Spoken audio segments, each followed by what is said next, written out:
नमस्कार दोस्तों, मैं अनुज आपका स्वागत करता हूं। जैसा कि आप देख रहे हैं, आज हम रेशियो के एसएससी के इतिहास में जितने भी क्वेश्चंस पूछे गए हैं उसमें सबसे मुश्किल 15 क्वेश्चंस हम उठाएंगे और उसके बाद उन 15 क्वेश्चंस को किस 15 बेहतरीन ट्रिक्स के साथ कर सकते हैं वो हम सीखेंगे। तो पहले क्वेश्चन के साथ स्टार्ट करते हैं। पहला क्वेश्चन ये है कि ए, बी और सी, देखिए 15 क्वेश्चंस अलग अलग जेनर के हैं, अलग अलग टाइप के हैं। मैं आपको सिर्फ ये सिखाऊंगा कि इन क्वेश्चंस में आप ज़्यादा टाइम दे रहे होंगे और आप कम टाइम किस तरह से दोगे। तो हर क्वेश्चन का जो सॉल्यूशन है वो अपने आप में ट्रिक है। तो प्लीज़ ध्यान से इस वीडियो को देखिए, ये वीडियो आपके एग्जाम के लिए बहुत यूजफुल साबित होगा। पहले क्वेश्चन के साथ क्वेश्चन नंबर 1 स्टार्ट करते हैं। क्वेश्चन नंबर 1 ये कहता है कि ए बी सी 10,500 रुपये आपस में डिवाइड करते हैं 5:7:9 को। अगर 500 एक्स्ट्रा हर एक को मिलते तो एबीसी की राशियों का अनुपात क्या होगा। जनरली जो कैंडिडेट ये करता है कि भाई सबसे पहले एबीसी 10,500 रुपये को 5-7-9 के रेशियो में डिवाइड करेगा, उसके बाद फिर 500 रुपये सबके हिस्से में ऐड करेगा, उसके बाद फिर जो नया रेशियो है उन हिस्सों का नया रेशियो बनाएगा। तो क्वेश्चन 2 सेकंड में निपटने वाला था वो क्वेश्चन आपका 10 1-2 मिनट पहुंच जाता है। जैसे ए बी सी, अब अगर मैं इनका हिस्सा देखता हूं ए बी सी किस रेशियो में है, तो आप कहोगे कि सर 10,500 है 5, 7 और 9 के रेशियो में। कितना टोटल इनका सम कितना बनता है, आप कहोगे कि सर टोटल बनता है 21। अब 21 जो है 21 यूनिट डिवाइड हुआ है और 21 यूनिट किसको रिप्रेजेंट कर रहा है, 21 यूनिट 10,500 को रिप्रेजेंट कर रहा है। तो एक यूनिट किसको रिप्रेजेंट करेगा, 500 को रिप्रेजेंट करेगा। एक यूनिट 500 को रिप्रेजेंट करेगा। अब वो ये कह रहा है कि हर एक के हिस्से में 500 रुपये बढ़ा दीजिए अगर हर एक को 500 रुपये अधिक मिलते तो। अगर हर एक के हिस्से में 500 बढ़ाओगे तो 500 की वैल्यू कितनी है, रेशियो में 1 यूनिट। इसका मतलब यह है कि अगर मैं हर एक का हिस्सा 500 बढ़ा रहा हूं तो मैं हर एक के हिस्से को 1 बढ़ाकर 6, इसको 8 और इसको 10, यानी कि 3, 4, 5 कर सकता हूं। तो आपका सॉल्यूशन आ गया 3, 4, 5। 1 लाइन का सॉल्यूशन आपका ये है। नेक्स्ट क्वेश्चन नंबर 2 की तरफ चलते हैं। सवाल नंबर 2, क्वेश्चन नंबर 2 ये कह रहा है कि ए की इनकम बी से 140 ज्यादा है, सी की इनकम डी से 80 ज्यादा है। देखिए अब इस क्वेश्चन में आप सॉल्यूशन बनाना इक्वेशन बनाना स्टार्ट करेंगे। ए रेशियो सी 2:3 है और बी रेशियो डी 1:2 है।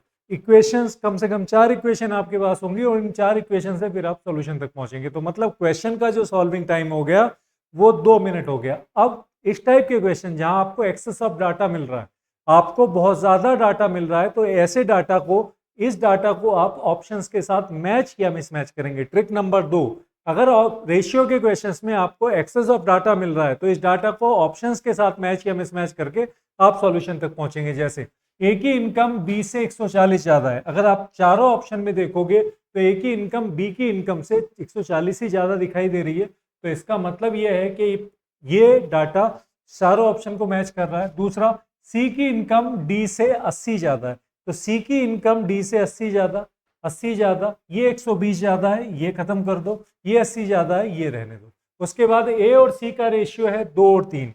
ए और सी का मतलब ये आपका ए हो गया, ये आपका सी हो गया। इसका और इसका रेशियो मुझे 2 और 3 नहीं दिखाई दे रहा, तो ये 240 260 है, तो ये आपका 2 और 3 नहीं, क्योंकि यहाँ 390 होना चाहिए था, खत्म। उसके बाद 300 और 600, ये 1 और 2 का रेशियो है, ये खत्म।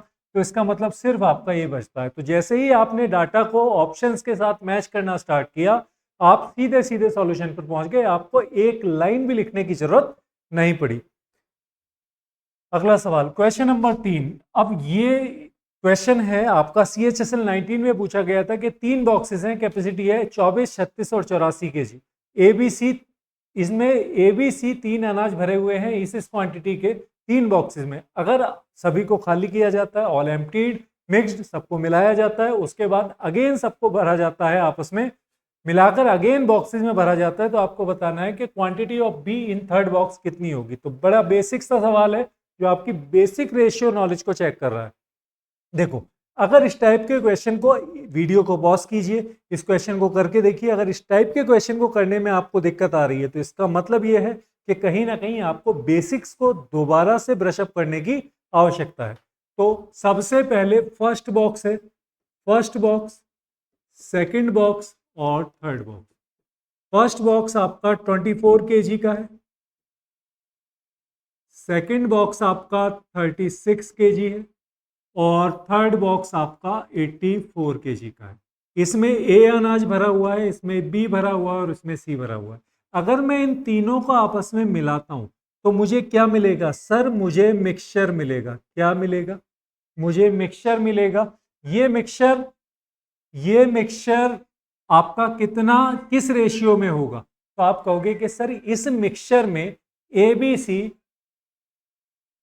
इस मिक्सचर में ए बी सी, इस मिक्सचर में ए बी सी किस रेशियो में होंगे? सर जितनी इनकी क्वांटिटी होगी उसी रेशियो में इनका रेशियो, उसी रेशियो में, जिस रेशियो में इनकी क्वांटिटी होगी उसी रेशियो में ये मिक्सचर में होंगे। तो मैं कह सकता हूं कि ये मिक्सचर में ए बी सी किस रेशियो में होंगे? तो मिक्सचर में A ratio B ratio C 24, 36 और 84 होगा। जो रेशियो इनका यहाँ होगा वही ये होगा, 24, 36, 84। तो मैं कह सकता हूं कि जहां भी ये जाएंगे ये मिक्सचर ए बी सी को 2, 3 साथ में लेके जाएगा। ये मिक्सचर ए बी और सी को 2, 3 और साथ में लेके जाएगा। अब आप मुझे बताइए कि थर्ड बॉक्स में बी की मात्रा, बी की मात्रा आपको थर्ड बॉक्स में, यहां से आप क्वेश्चन ये भी पूछ सकता था कि ए की मात्रा बताओ फर्स्ट बॉक्स में, सी की मात्रा बताओ सेकंड बॉक्स में। इस तरह से कई सारे क्वेश्चन इसमें बनते हैं। तो बी की मात्रा थर्ड बॉक्स में, तो बी में टोटल थर्ड बॉक्स कितने का है? आप कहोगे कि सर 84 किलो अनाज आएगा। 84 किलो में टोटल किस किस रेशियो में जाएगा? सर ए 2 में, बी 3 में और सी 7 में। मतलब अगर टोटल 84 किलो अनाज है तो इसमें ए 2 हिस्से होगा, बी 3 हिस्से होगा और सी 7 हिस्से होगा। तो टोटल कितने हिस्से होगा?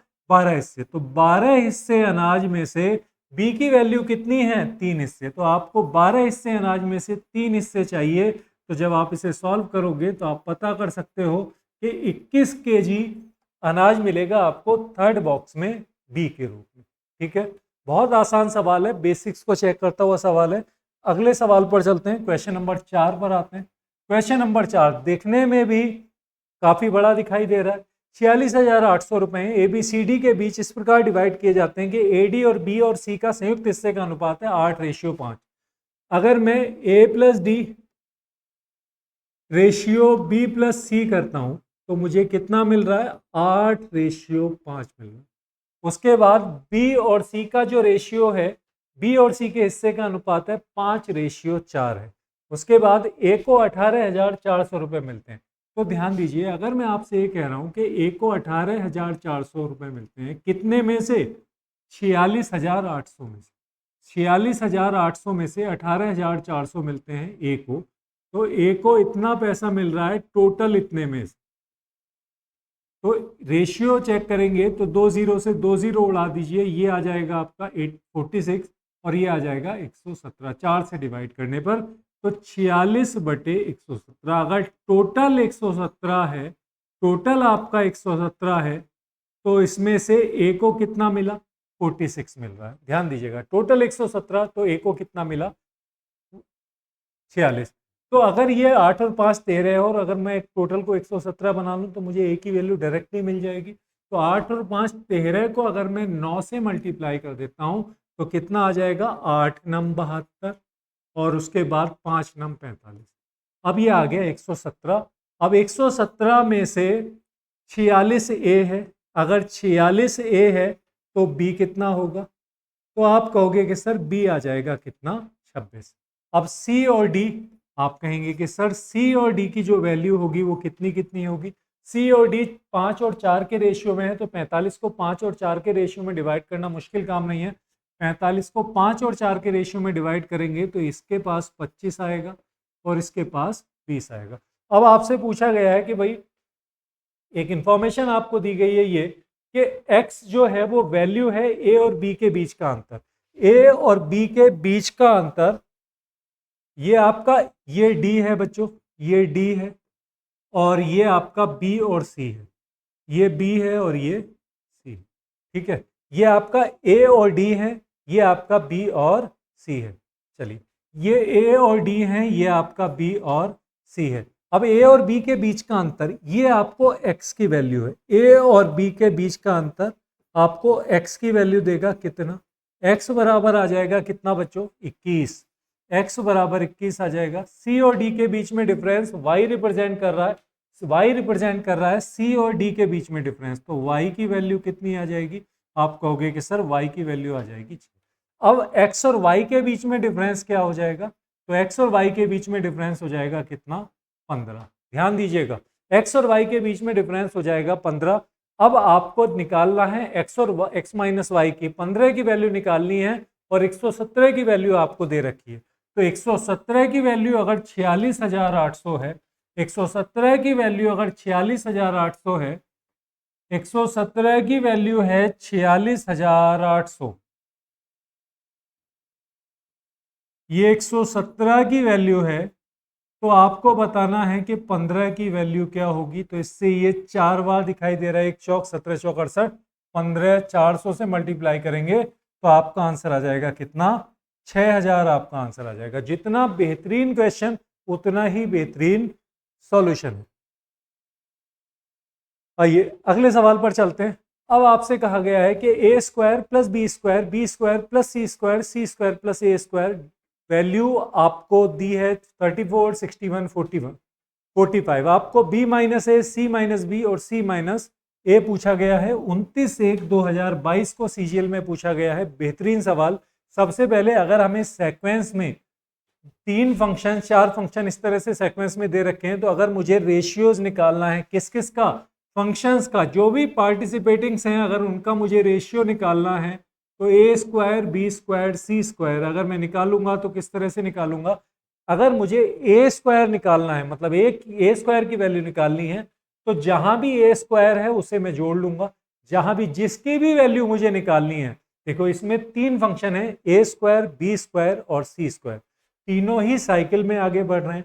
तो अगर मुझे पहले फंक्शन ए स्क्वायर की वैल्यू निकालनी है, तो जहां भी मुझे ए स्क्वायर दिखाई दे रहा है, जहां भी ए स्क्वायर यहां दिखाई दे रहा है और ए स्क्वायर यहां दिखाई दे रहा है, तो जहां भी मुझे ए स्क्वायर दिखाई दे रहा है उस रेशियो वैल्यू को जोड़ देंगे, और जहां भी ए स्क्वायर नहीं दिखाई दे रहा वो घटा देंगे। तो 34 प्लस 45 कितना हो जाएगा? 34 प्लस 45 79 हो जाएगा। 79 में से 61 जाएगा कितना? 18। तो ये आपका आ जाएगा कितना? आ जाएगा बच्चों 18 आ जाएगा। ए स्क्वायर की वैल्यू 18 होगी। बी स्क्वायर का मतलब है जहां भी मुझे बी स्क्वायर दिखाई दे रहा है, जहां भी मुझे बी स्क्वायर दिखाई दे रहा है वो जोड़ देंगे, तो 64 प्लस 61 34 प्लस 61 95 हो गया। और जहां भी मुझे सी बी स्क्वायर नहीं दिखाई दे रहा वो घटा देंगे। तो 95 में से मैं 45 घटाऊंगा, कितना आ जाएगा? 40 आ जाएगा। 95 में से मैं 45 घटाऊंगा तो मुझे 50 मिल जाएगा। उसके बाद फिर अब सी स्क्वायर की वैल्यू के लिए जहां भी सी स्क्वायर है उन्हें जोड़ दो, और जहां सी स्क्वायर नहीं है वो घटा दो। तो 65 प्लस 45 प्लस 61 106 हो गया, और 106 में से 34 गया तो 72 मुझे मिल जाएगा। क्या मिल जाएगा? 72। अगर मैं इनका रेशियो चेक करूंगा तो ये मुझे मिल जाएगा 9 और उसके बाद 25 और उसके बाद 36। अच्छा, ये ए square b square c square का रेशियो है। तो अगर कोई मेरे से कहने लगे कि भाई बताओ यहाँ से ए बी सी का रेशियो कितना होगा, तो मैं कह सकता हूँ कि सर स्क्वायर का रूट कर दीजिए, तो 9 का 3 हो जाएगा, 25 का 5 हो जाएगा और 36 का कितना हो जाएगा? 6 हो जाएगा। तो हमें ए बी सी का रेशियो मिल गया।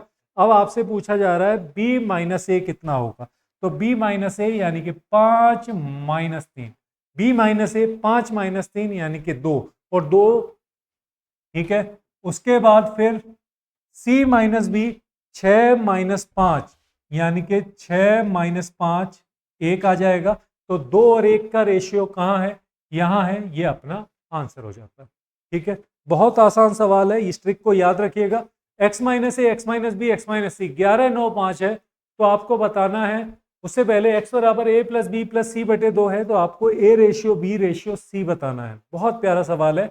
x minus a x minus b x minus c, ध्यान दीजिए एक फंक्शन से 3 फंक्शन घट रहे हैं, तो आपको सबसे पहले ये करना है कि अगर रेशियो वाला कोई भी क्वेश्चन मिलता है तो जो भी फंक्शन का रेशियो वैल्यू दे रखी है उसको ही एग्जैक्ट वैल्यू मान लीजिए। मैं मान लेता हूं x माइनस ए 11 के बराबर है, x माइनस बी 9 के बराबर है, और x माइनस सी 5 के बराबर है। तो अगर मैं इनको जोड़ूंगा तो ये फंक्शंस एक साथ जुड़ेंगे और रेशियो वैल्यू एक साथ जुड़ेंगे। तो x minus a plus x minus b plus x minus c, अगर मैं इनको ऐड करता हूं, अगर मैं इनको ऐड करता हूं तो ये भी ऐड हो जाएंगे।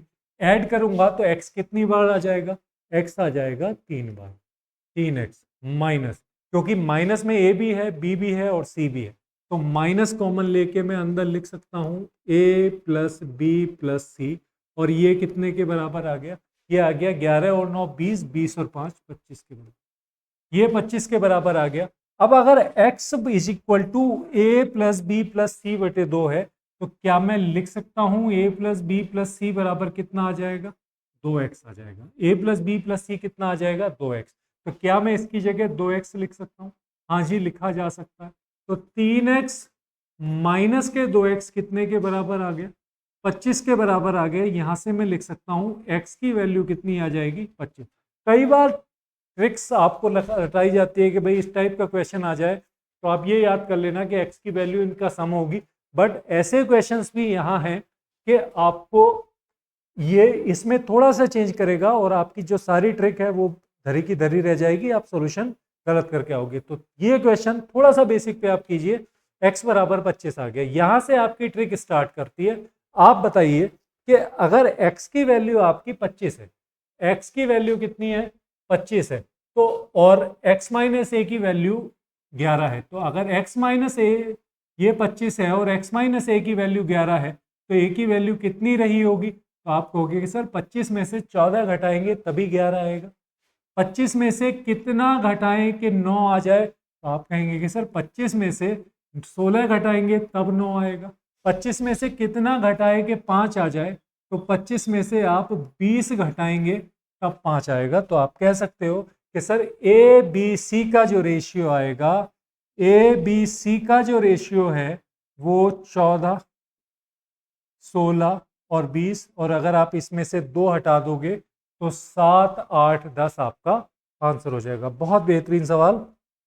अगले सवाल पे आते हैं। एक ही आए, देखिए इस टाइप का कंपैरिजन आपसे पूछा जा सकता है और लगातार पूछा जाता है, यहां बच्चे सबसे ज्यादा अटकते हैं।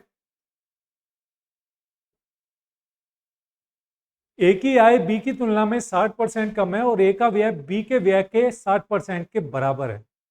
ध्यान दीजिए, इस तरह की टेबल बनाना स्टार्ट करना आपको सीखना होगा। नहीं आती तो सीख लीजिए, आती है तो इसको ब्रश अप कर लीजिए। ए की तुलना में बी की आय, मैं इनकम, आय की जगह इनकम लिख देता हूँ, व्यय की जगह मैं एक्सपेंस लिख देता हूँ, और नीचे इनकम में से अगर मैं एक्सपेंस को घटा दूंगा तो मुझे सेविंग मिल जाएगी। तो यहाँ स्टार्ट करते हैं। सबसे पहले ए की इनकम बी की तुलना में 60% कम है, ए का व्यय बी के व्यय से के 60% के बराबर है। तो ए का व्यय बी के व्यय के 60% के, तो अगर ये 100 हो गया तो ये कितना लिख सकता हूँ, 60 लिख सकता हूँ। तो अगर मैं इसको 10 लिख दूं तो ये कितना हो जाएगा बच्चों, ये आपका 6 हो जाएगा। ये 10 तो ये कितना 6। अच्छा, ए की आय बी के व्यय के 70% के बराबर है, अगर ये 10 है तो इसका 70% कितना होगा, 7। ए की इनकम बी के एक्सपेंडिचर के 70% के बराबर, ए का एक्सपेंडिचर बी के एक्सपेंडिचर के 60% के बराबर, तो दो कंपैरिजन हो गई। अब इंपॉर्टेंट है कि आप बी की इनकम तक कैसे पहुंचेंगे। तो सीधा सीधा तरीका यह है कि आपको इतना चीज पता है, हमें इतना पता है कि बी का जो 60% है वो किसके बराबर है, ए के बराबर है। बी का 60%, अच्छा बी से 60% ए की इनकम कम है, 60% लेस देन, तो इसका मतलब यह है कि ए की इनकम बी की इनकम का 40% होगी। तो बी का 40% किसके बराबर होगा, ए के बराबर होगा। और ए कितना है, 7। ए कितना है, 7। तो आप इससे इसे कैंसिल कर सकते हैं और उसके बाद ये आ जाएगा 5 और ये आ जाएगा 2। इसे आप इधर ले जाइए और 35/2 कर सकते हैं। बी कितना आ जाएगा, 35/2। बट मैं इसको आपको एक बड़े अच्छे तरीके से समझाना चाहता हूं कि बी का 40% अगर ए के 7 है तो बी कितना होगा। तो आप कहोगे कि सर ए को 100 से उठाकर 40 पर ले जाओ। इसका मतलब यह है कि ए को 40 से उठाकर कहाँ ले जाओ, 100 पर ले जाओ। 40 से उठाकर कहाँ ले जाओ, 100 पर ले जाओ। अगर 40 की वैल्यू 7 है तो 100 की वैल्यू कितनी होगी, इस तरह से आप सोचना स्टार्ट करेंगे। तो 7, 40 की वैल्यू 7 है तो 100 की वैल्यू कितनी होगी, तो ये 2 आ जाएगा, ये 5 आ जाएगा, तो ये आ जाएगा 35/2। 35/2 का मतलब है 17.5। इसका पूरे का जो रिजल्ट आ जाएगा वो कितना आ जाएगा, 17.5। अब आप सेविंग कर लीजिए, ये आपका आ जाएगा बच्चों, 7 में से 1 गया, 6 गया 1, यानी कि इनकम में से एक्सपेंडिचर घटाएंगे सेविंग, 17.5 में से 10 घटाएंगे कितना आ जाएगा, 7.5। अब सॉल्व करेंगे तो अगर 2 से गुणा कर दूं तो ये 2 हो जाएगा, ये 15 हो जाएगा। इनकी इनकम का जो सेविंग का रेशियो होगा वो होगा 2:15। बहुत ही अच्छा कंपैरिजन वाला क्वेश्चन है। इस टाइप के क्वेश्चंस आप करके जाएं, एग्जाम में मिल जाते हैं। अगला सवाल, x minus Y, Y minus Z और z माइनस के अगर 2, 3, 5 है तो आपको ये बताना है z रेशियो x प्लस के कितना बनेगा। आपसे पूछा जा रहा है z रेशियो x प्लस के कितना होगा। x minus Y, Y minus Z और z माइनस के। x minus Y, Y minus Z, x minus Y, Y minus Z और z माइनस के। ये 2, 3, 5 के रेशियो में। देखो इस तरह के क्वेश्चन जहां भी आपको फंक्शन ज्यादा मिल रहे हैं, जैसे a plus b, b plus c, c plus a, तीन ही फंक्शन आपको मिल रहे हैं, ए बी, बी सी, सी ए, मतलब ए बी सी मिल रहे हैं और तीन ही आपको इक्वेशन मिल रही हैं। बट यहाँ एक्स वाई जेड और के 4 फंक्शन है और 3 आपको रेशियो वैल्यूज मिल रही हैं, तो इसका मतलब एक को आप अपनी मर्जी से रख सकते हो। जैसे के को आप 1 रख दीजिए या 0 रख दीजिए। अगर आपको इक्वेशन कम मिल रही है, फंक्शन ज्यादा मिल रहे हैं, तो आप फ्रीडम के आप अपनी मर्जी से एक को रख दो। तो के की वैल्यू आप 0 या 1 मान लीजिए। मैं मान लेता हूँ के की वैल्यू कितनी आ गई, 1 मैंने अपनी तरफ से मान ली। अब इस 1 को मैं हमेशा अप्लाई करूंगा, जहां भी मुझे के मिलेगा वहां मैं इस 1 की वैल्यू रखूंगा। तो अगर z माइनस के 5 बन रहा है तो z कितना होना चाहिए, सर कितने में से 1 घटाएंगे, 6, 5 आ जाए तो 6 होगा। अब z की वैल्यू 6 आ गई तो यहाँ भी z की वैल्यू 6 ही सस्टेन करेगी। तो अगर z 6 तो y 9 होगा, तभी 9 में से 6 घटकर 3 आएगा। y की वैल्यू 9 आ जाएगी और 9 में से कितने में से 9 घटाएं के 2 आ जाए तो x की वैल्यू आ जाएगी 11। तो x प्लस के रेशियो z आपसे पूछा गया है, z रेशियो x प्लस के कितना बनेगा। तो z की वैल्यू कितनी है, z की वैल्यू है 6, रेशियो x प्लस के कितना है, x 11 और ये 1, तो 11 और 1 12। मैं कह सकता हूं कि ये रेशियो वैल्यू आ जाएगी 1:2।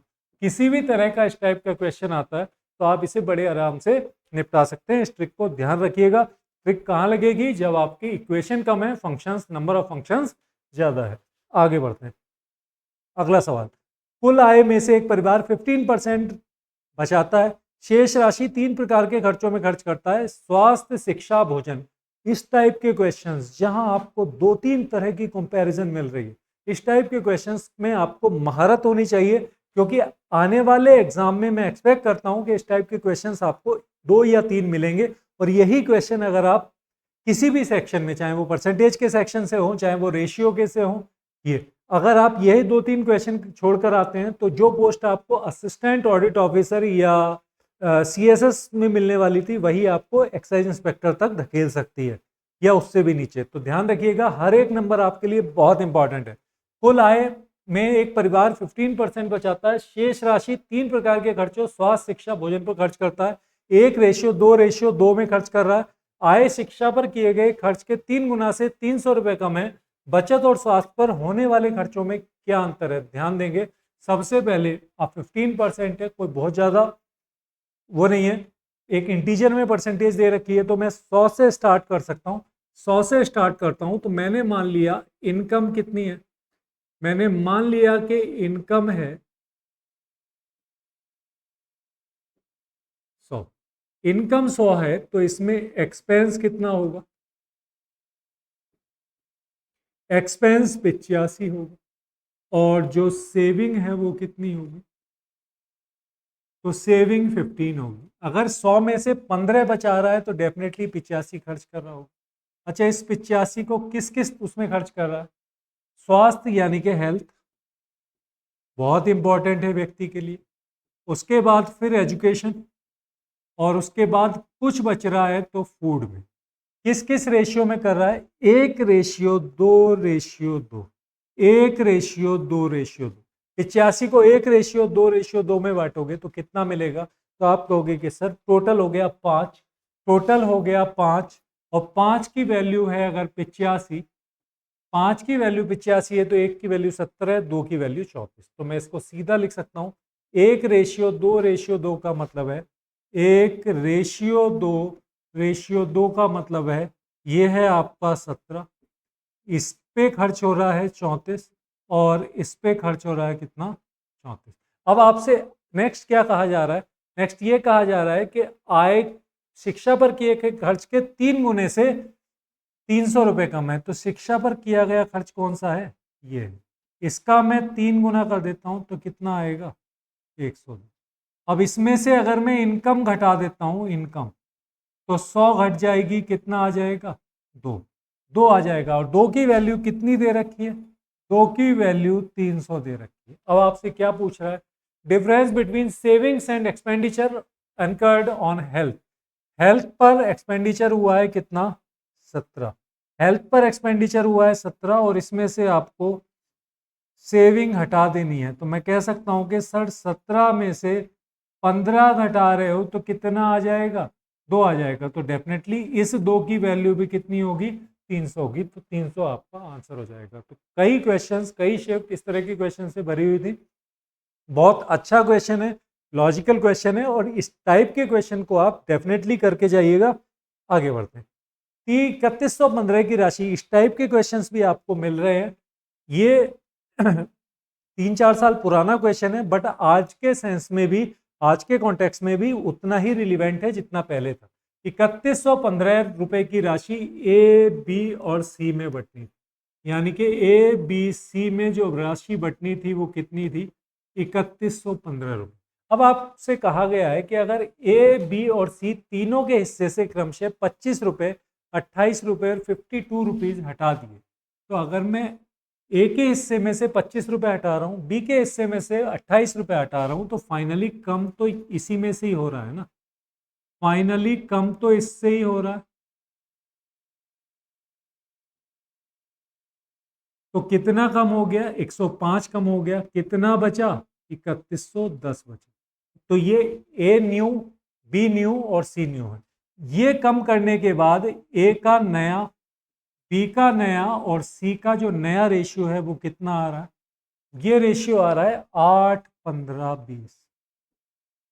8:15:20। अब आपको बी का हिस्सा बताना है। तो टोटल कितना? 20 और 15 35, 35 और 8 43।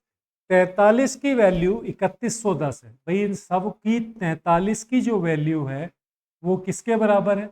3110 को रिप्रेजेंट कर रहा है। तो आपको 15 की वैल्यू बतानी है। तो बी का नया जो आ जाएगा वो कितना आ जाएगा? भाई 3110 को 43 से डिवाइड करो और 15 से मल्टीप्लाई करो। ये कितनी बार जाएगा? 70 बार। तो मैं कह सकता हूं 15 सत्ते 105, यानी कि 1050 बी का नई वैल्यू है। और इसमें अगर मैं इसके हिस्से से जो गायब हुआ था 28 रुपया, अगर मैं वो और जोड़ देता हूं तो 28 रुपये इसमें जोड़ने के बाद मुझे कितना मिल जाएगा? 1078 रुपये इसका मिल जाएगा। तो 1078 अपना आंसर हो जाता है। आगे बढ़ते हैं। अगला सवाल है, कार्यालय ए और कार्यालय बी में कर्मचारियों की संख्या का अनुपात। देखिए ये भी अगेन बड़ी प्यारी कंपैरिजन आपके सामने है कि ए और बी में कर्मचारी पुरुष और महिला, तो और उसके बाद तीन तीन रेशियो आपको दे रखे हैं और चौथा रेशियो आपसे पूछ रहा है। ए और बी में टोटल इंप्लॉइज का रेशियो, ए और बी में फीमेल का रेशियो बता रखा है, ए में फीमेल और ए में टोटल का रेशियो बता रखा है, और उसके बाद आपसे तीन रेशियो की कंपैरिजन कराने के बाद आपसे चौथा रेशियो पूछ रहा है। तो इसके लिए बहुत ध्यान से आपको इस क्वेश्चन को करना है। एसएससी फेज 9 2022 का ये क्वेश्चन है कि इसके लिए हम जो प्रतीकों का इस्तेमाल करेंगे वो क्या करेंगे कि सबसे पहले कंपैरिजन कर रहा है वो टोटल की, तो मैं कह सकता हूं कि ए टोटल और बी टोटल। अगर मैं ए टोटल और बी टोटल देखता हूं तो कितना आ जाएगा? 2:3।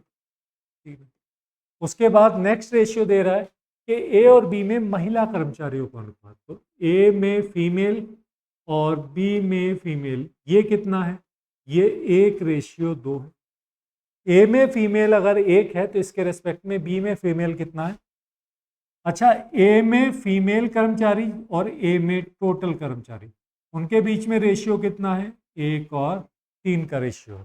ठीक है, 1 और 4 का रेशियो। कितने का रेशियो है? ए में फीमेल कर्मचारी और ए में टोटल कर्मचारी में 1 और 4 का रेशियो है। अब आपसे जो क्वेश्चन पूछ रहा है वो ये पूछा जा रहा है कि ए और बी में पुरुष कर्मचारियों का रेशियो क्या होगा। मतलब ए में मेल कर्मचारी और बी में मेल कर्मचारियों का रेशियो आपको बताना है, ये कितना बनेगा। तो सबसे पहले हमें टोटल एक चीज जरा चेक कर ले कि कहाँ भी जहाँ भी हमें कॉमन मिल रहा है, सबसे पहले हम कॉमन से इसके सॉल्यूशन को स्टार्ट करेंगे। ए के टोटल एम्प्लॉई आपके यहाँ 4 दे रखे हैं, यहाँ 2 दे रखे हैं, तो इसके सबसे पहले या तो 4 को 2 बना लो या 2 को 4 बना लो। तो मैं इसको 4 लिख सकता हूँ, तो ये आपका कितना हो जाएगा? ये 6 हो जाएगा। इसका मतलब ये है कि अगर ए में टोटल 4 कर्मचारी है तो ए में फीमेल कितनी है? 1 है, और बाकी के 3 क्या है? मेल है। तो मैं कह सकता हूं कि यहां से मुझे पता चल गया कि आ जाइए ए के जो ए के फीमेल कर्मचारी हैं, 1 मिनट, ए के जो टोटल कर्मचारी हैं वो कितने हैं बच्चों? वो हैं, ए के टोटल कर्मचारी 4 हैं, जिसमें से ए के फीमेल 1 है, तो ए के मेल कितने हो गए? तो आप कहोगे कि सर ए के मेल हो गए 3। अगर ए के टोटल कर्मचारी हैं, ए के टोटल कर्मचारी 4 हैं, तो बी के टोटल हो गए 6। अब 1 मिनट, अब उसके बाद ए के टोटल 4 कर दिए, तो ए के फीमेल अगर 1 है तो बी के फीमेल हो गए 2।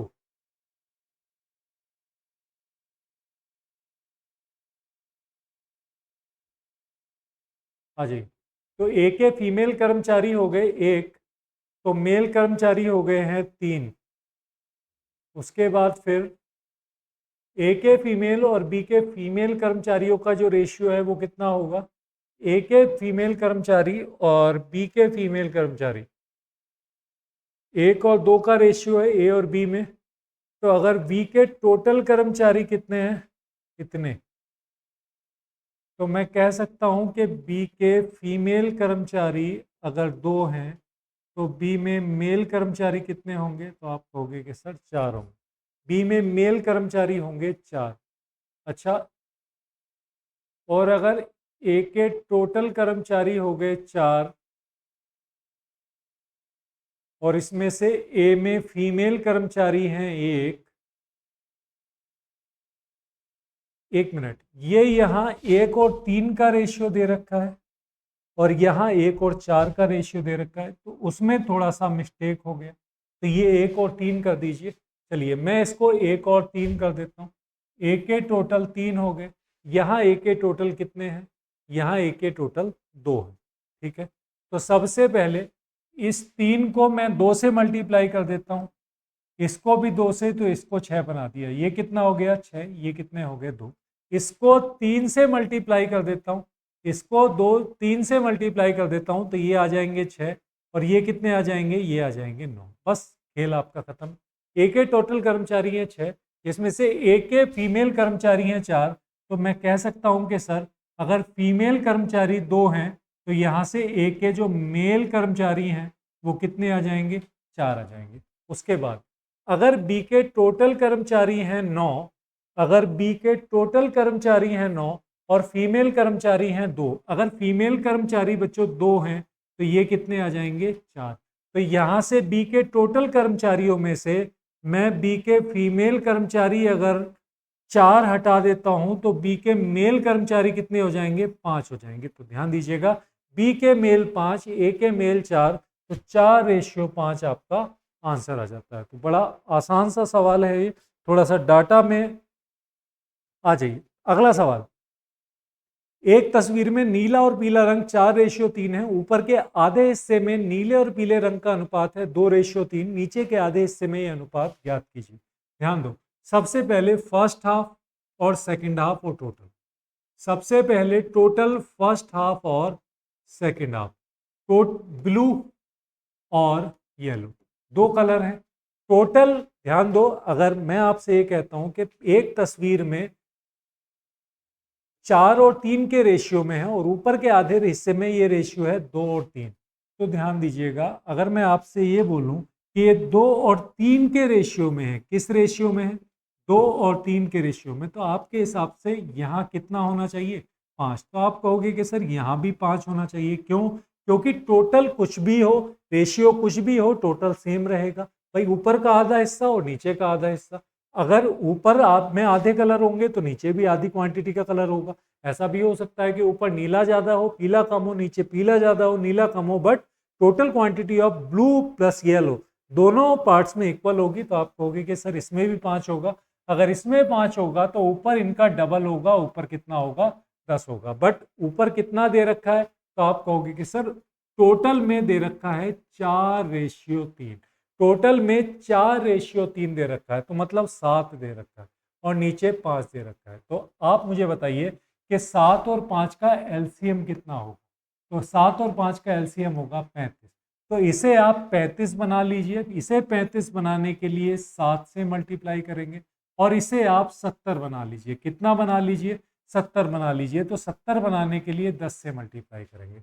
अगर 10 से मल्टीप्लाई करेंगे तो ये कितना आ जाएगा? तो आप कहोगे कि सर ये तो हो गया 40 और ये हो गया 30, ये हो गया आपका 14 और ये हो गया कितना? 21। तो टोटल ब्लू कलर आपके पास 40 था, टोटल येलो कलर आपके पास 30 था, टोटल 70 आपके पास है। 70 में से 35 यहाँ होगा, 35 यहाँ होगा। 35 में ये रेशियो 14 और 21 मिलकर 35 बन रहा है। ये क्या मिलकर 35 बनेगा वो कैसे पता चलेगा? 40 में से 14 घटाएंगे भाई, टोटल ब्लू कलर में से फर्स्ट का ब्लू कलर घटा दो तो आपको सेकंड का ब्लू कलर बचेगा। टोटल येलो कलर में से फर्स्ट का येलो कलर घटा दो तो आपको सेकंड का येलो कलर मिल जाएगा और सेकंड का येलो कलर कितना होगा? 9। 26 और 9 35। तो आपका आंसर कितना आ जाएगा? 26:9। समझ गए होंगे इस बात को। चलिए आगे बढ़ते हैं। अगला सवाल यह है कि 4360 रुपए। देखिए कई बार इस टाइप के क्वेश्चंस आपको मिल जाते हैं जो बड़े कैलकुलेटिव होते हैं। 4360 रुपए ABCD में 3:4:5:8 में बांटे जाना था।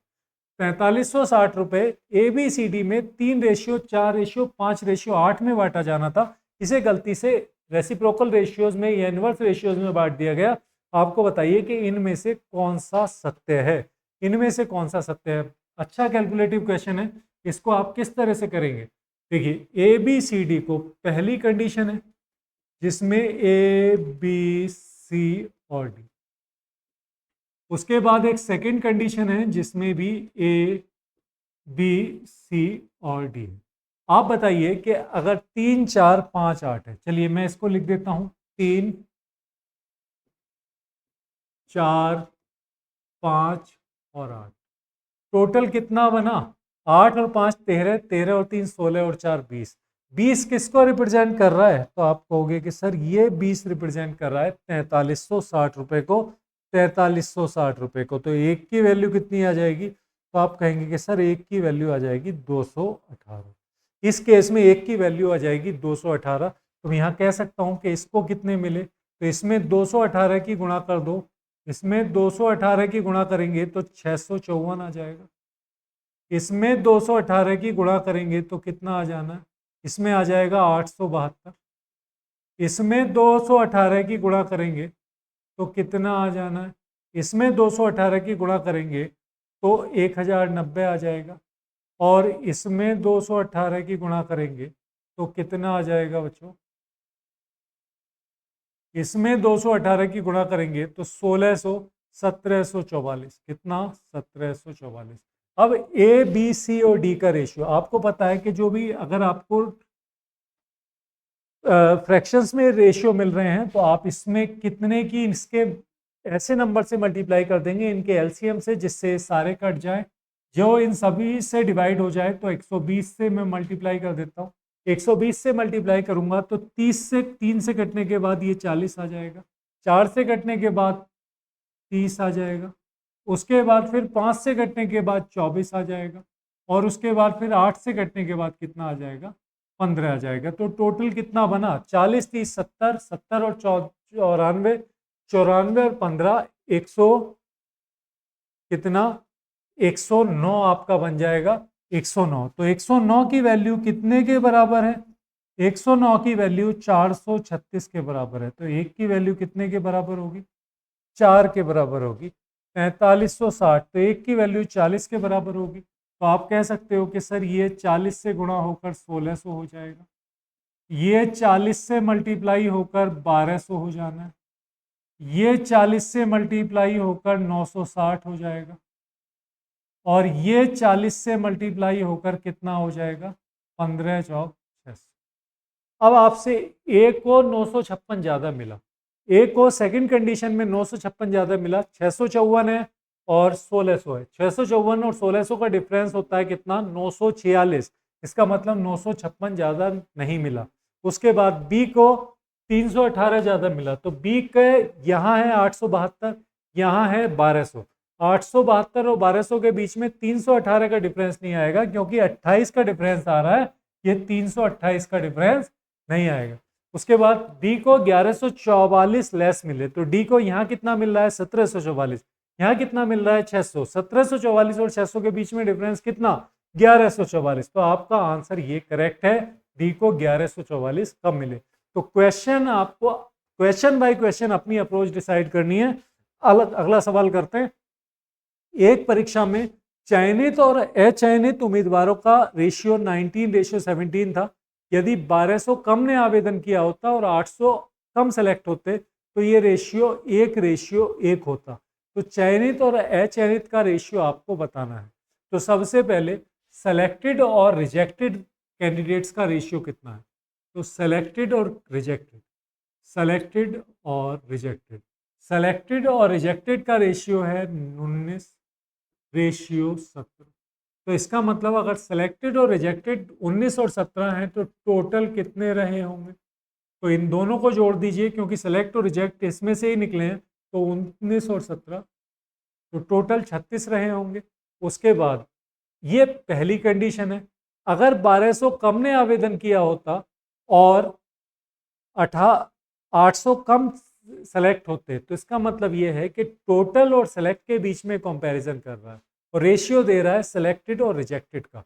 अब जो ये रेशियो होता वो 1:1 होता सेलेक्ट और रिजेक्ट का। तो टोटल और सेलेक्ट का रेशियो कितना होता, 2:1। तो इसको आप दो तरीके से कर सकते हैं। पहला तरीका तो ये है कि क्रॉस प्रोडक्ट मेथड से आप, अगर आप जानते हैं कि कोई चीज़ 36:19 थी और उसमें से सेलेक्ट टोटल में से 1200 कम हो गए, टोटल में से 1200 कम हो गए, क्योंकि आपको वैल्यू तो इसकी चेक करनी है, और उसके बाद सेलेक्ट में से 800 कम हो गए, तो आपको जो नया रेशियो मिल रहा है वो 2:1 मिल रहा है। तो क्रॉस प्रोडक्ट मेथड में आप क्या करते हो, सबसे पहले इन दोनों की मल्टीप्लिकेशन, 36 और 19 दूनी 38, डिफरेंस कितना, 2। उसके बाद 1200 और 1600, डिफरेंस कितना, 400। आप कह सकते हो कि एक की वैल्यू कितनी आ जाएगी, एक की वैल्यू 200 आ जाएगी। तो अब आपको बताना है कि कितने लोगों ने आवेदन किया था।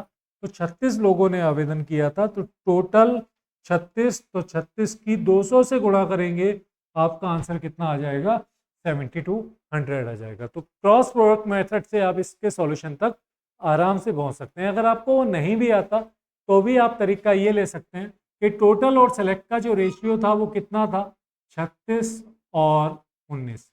तो 36 टोटल ये थे, सेलेक्ट ये थे। ध्यान दीजिएगा, ये 36x मान लीजिए, ये 19x। 36x में से अगर 1200 कम हो जाते, 36x में से 1200 कम हो गए, 19x में से 800 कम हो गए, तो आपको जो नया रेशियो मिल रहा है वो कितना मिल रहा है, टोटल और सेलेक्ट का, टोटल और सेलेक्ट का जो नया रेशियो मिल रहा है वो 2 और 1 मिल रहा है। अब आपको कुछ नहीं करना है, 36 और 19 दूनी 38, 36 और 38 के बीच में डिफरेंस लेंगे, क्योंकि 36 की 1 से मल्टीप्लाई होगी, 19 की 2 से, बस यहाँ भी मिलेंगे, कैंसिल होंगे, तो बचेगा क्या, 2x। उसके बाद 1200 और 800 और 200, 800 दूनी 1600, जहाँ सेम साइन में है तो जहाँ भी मिलेंगे कटेंगे, तो 1600 में से 1200 गया कितना, 400। तो एक x की वैल्यू कितनी हो जाएगी, 200 हो जाएगी। अगर एक x की वैल्यू 200 हो जाएगी तो आप बता सकते हैं कि 36x टोटल को रिप्रेजेंट कर रहा है, तो 36 गुणा 200, इसका मतलब आपका आंसर 7200 हो जाएगा। तो ये बहुत आसान सवाल है। अगला सवाल, चलिए, ये क्वेश्चंस 15 क्वेश्चंस थे जो आपके CGL में लगातार रिपीट भी होते हैं और एक्सपेक्टेड भी हैं। तो आशा करता हूँ ये वीडियो आपको समझ में आई होगी। धन्यवाद।